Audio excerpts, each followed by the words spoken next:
Samuel is a very close friend of Sushant. And Samuel, you used to live with Sushant at his residence. For how long? Hi, ARNAB. It was about a year. From when to when?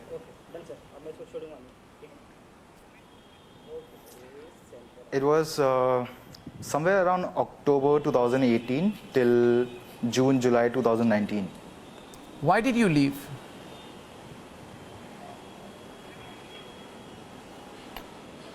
I left because I had already finished my law LLB, and I was there with Sushant to be in his pro team, which was the requirement.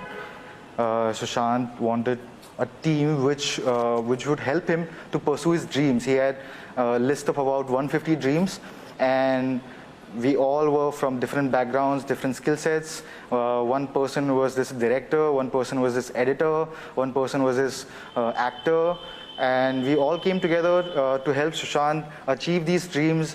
So, and in the meanwhile, while doing so, individually we would have achieved our dreams as well.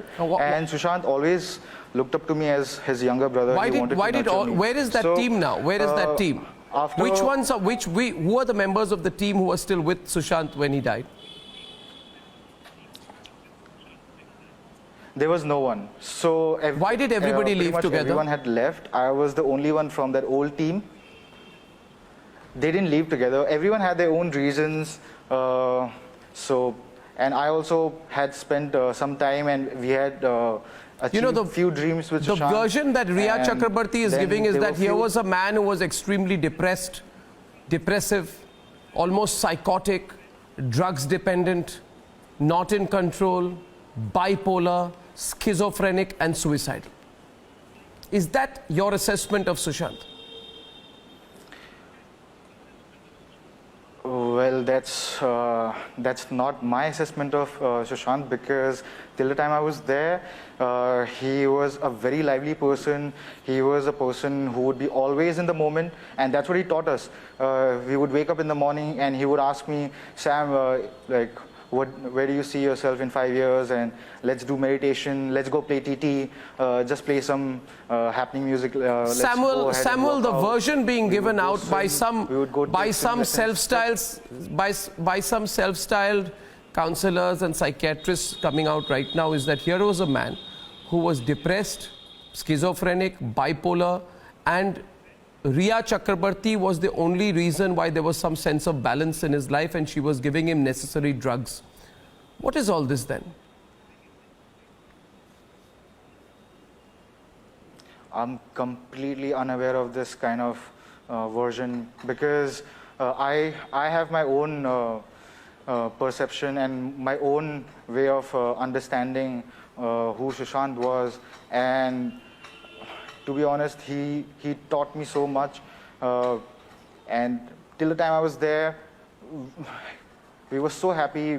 We were always happy. We were always in the moment. We would always look for another event, another happening event, something creative. We would just go read, and there was always something to do, and it would just not end.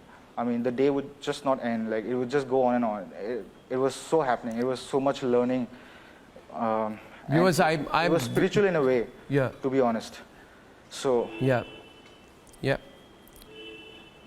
Viewers, Samuel, just a minute, please. Viewers, the reason I'm speaking to multiple people and I'm speaking to primary sources in the course of our investigation is that this whole theory manufactured that he's a man who's bipolar, depressed, schizophrenic, near suicidal, the kind of rubbish that is being pushed out, especially by the Mumbai police, is done to rest. Tell me, Samuel, did you try to contact anyone who was there after you heard of his death? Did you speak to Siddharth Pitani? Did you speak to any of the people who were there? I'm sure you knew them. Did you speak to them? I did try to contact everyone, to be honest. I called everyone I knew.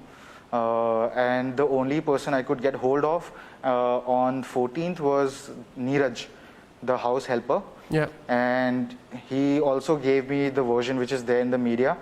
And again, I mean, I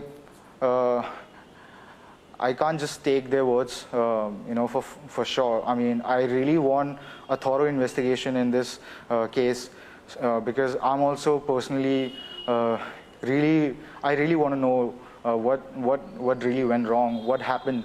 So You can't take I the... spoke to everyone. I mean, I tried speaking to everyone. I spoke to Neeraj. Did you speak to I Siddharth Petani? I can't take their Did you words speak to for Siddharth granted. Petani? I mean, I did call him. He did not pick up my call. I texted him. We exchanged few texts. I asked him, how are you holding up? Be strong.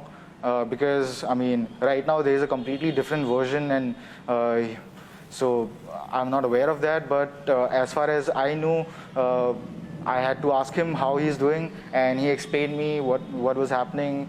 He had funeral. No, but that's no. One sec. He did not speak to you because he gave a very prepared statement with Riya Chakrabarti, and he ran away from my interview the last time that I spoke to him. I find that very strange. I find that extremely strange. Did you know Sandeep Singh during the time you were with Sushant?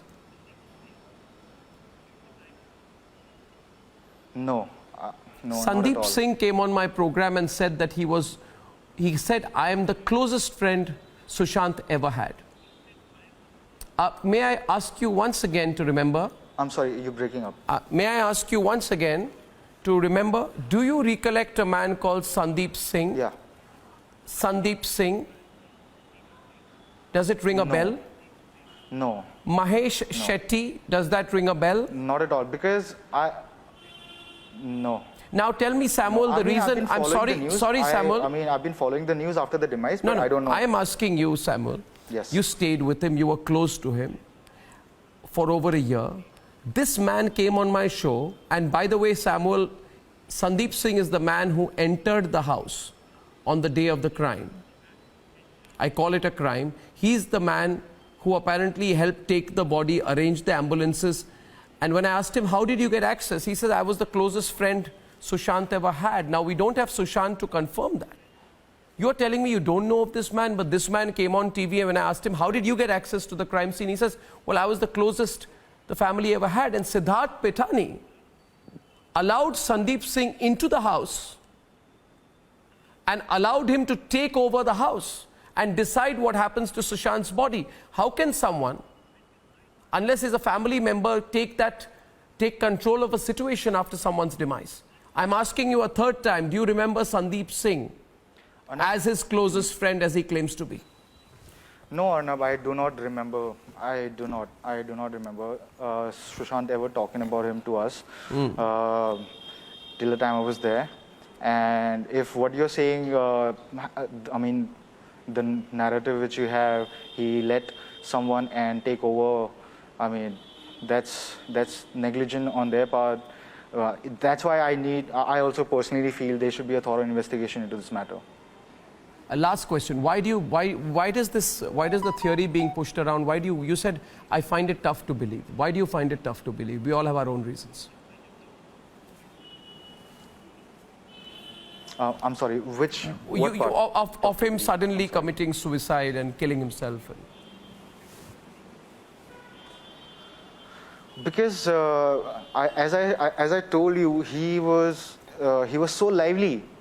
I mean, we read books about people being in prison, and there was a man who was actually always he was always at least trying to be in the present.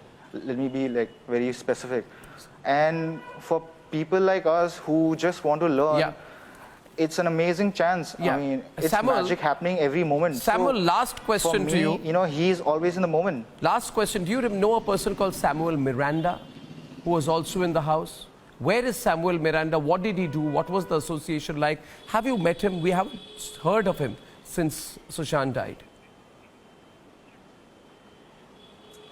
Yes, I've worked. So I left in July 2019, and by that time, Miranda, we used to call him Miranda. He was already there in the house. He was appointed as the housekeeping manager to supervise the staff, the cooks, and to take care of Sushant's personal requirements. So he was always in, I mean, he was there in the house to take care of Right. the staff and rest Okay. of the requirements. Yeah. Samuel, I thank you texted for him as well, yeah. I thank you for speaking to me. Like you, I also don't believe the theory that is being pushed around. Thank you, Samuel.